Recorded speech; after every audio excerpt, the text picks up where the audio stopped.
I just want to say great job for being here. I know that change is not easy, and being here shows that you are truly committed to doing the work.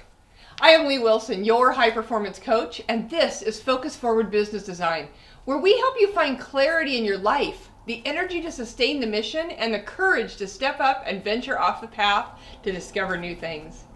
If you've watched or listened to the previous 2 weeks, you should have already seen a huge change in the way you are conducting your weeks and your month.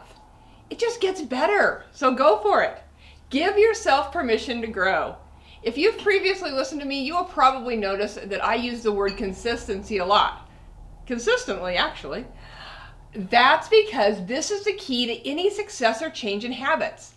They must be done consistently for an extended period of time. How many people do you know, it may even be you, as I don't know you and I'm not judging because we have all done it, you start a new workout routine or a new type of food program and you're all excited. You went out, you bought the cool new tights or the shorts, you know the ones, or the one smoothie blender that has 5 speeds and 6 multicolored cups. And you were right on point. Monday came and you started out great. Tuesday and Wednesday, you were rocking it. And then Thursday came and you got busy at work and you were running on overwhelm. Maybe the workout got pushed aside and you told yourself you were justified because you would do twice as much tomorrow. Then tomorrow comes and something else pushes the workout aside and you just grabbed a muffin on the way out the door.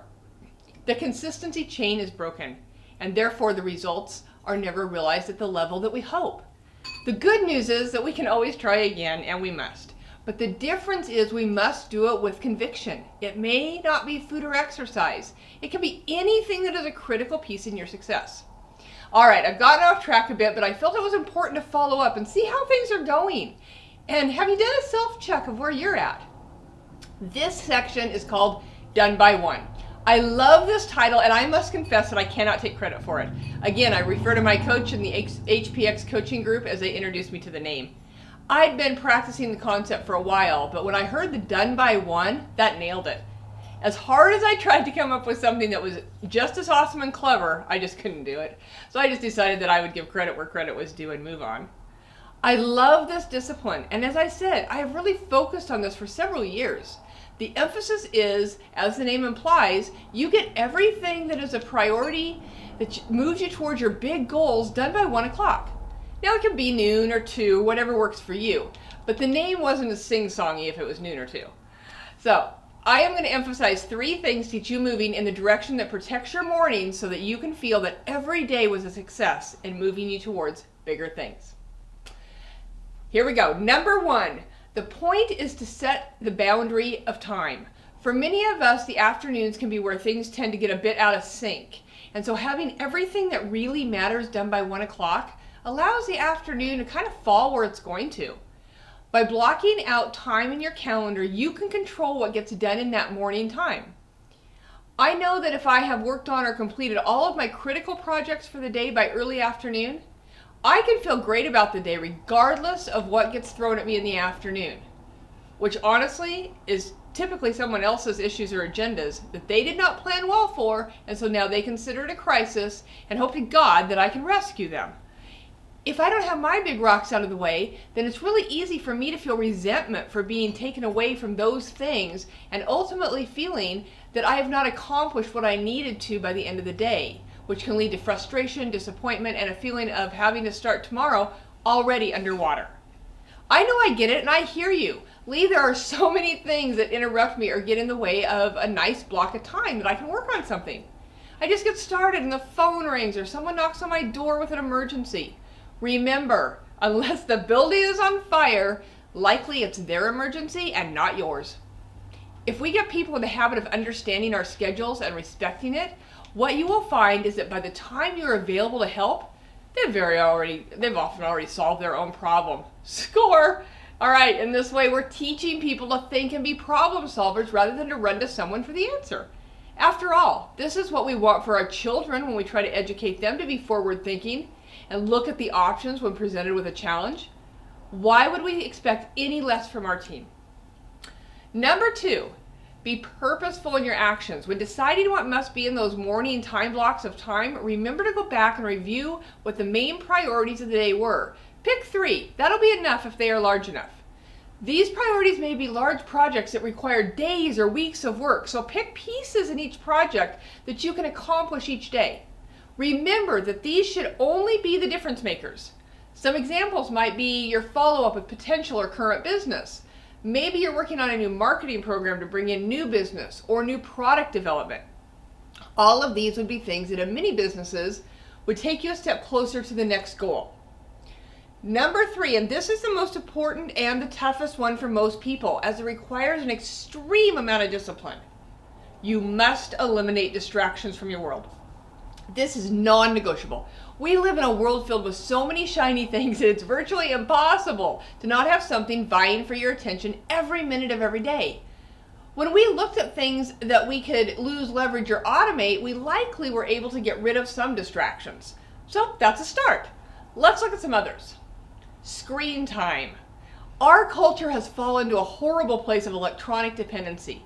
Whether it be cell phones or laptops or tablets, there's always something between our hands and our faces.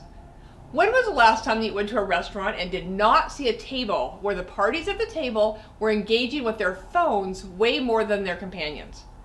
This crafty little gadget has us all trained to jump when it dings, beeps, and rings or lights up.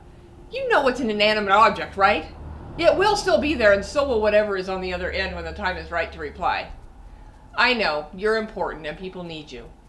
If you're that damn important, they will wait. I'm serious about this. Unless you're a doctor or a first responder on call, most of the time it can wait.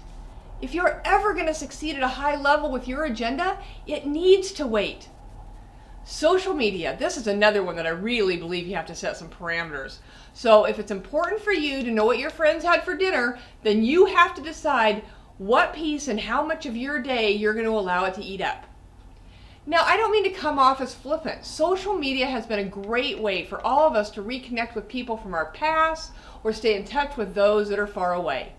This is something that past generations never got to do, and it can be extremely special. But like anything, it needs to have limits. You must decide for yourself what that time looks like, but I can tell you it is a major distraction and pulls productivity way down. Next is email. This is one that I get a lot of pushback on, as people feel that oftentimes they must be glued to their email at all times, and that simply is not true. You owe it to yourself to leave it closed while you're working on your priority items. Again, block out time to get through your email.